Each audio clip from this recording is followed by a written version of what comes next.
Hi boys and girls. Don't you find that the weeks are just flying by? 1 minute it's Monday and the next minute it's Friday or Sunday. I just can't believe it. Well, I'm sure that you may have forgotten a bit of the stuff that we learned last week about Ruth. So just a quick reminder and then just a little peek into our story today before we read the passage. So last week, after Ruth had returned from gleaning in Boaz's fields, Naomi told her that Boaz was one of their redeemers. Now, Naomi knew from God's word in the past that if a person's land was sold because he needed the money, God had said that someone else in the family should redeem it, should buy that land back for the person. God also told Moses that if a woman in Israel lost her husband, then one of her husband's brothers should marry her.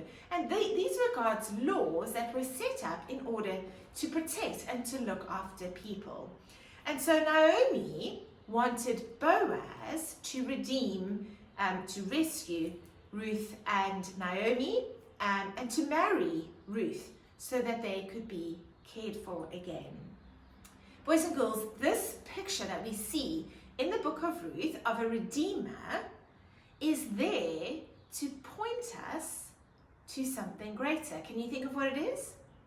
It's to point us to Jesus, because the Bible tells us that Jesus is our Redeemer, because by his death he purchased our salvation so that we could live with God in heaven one day.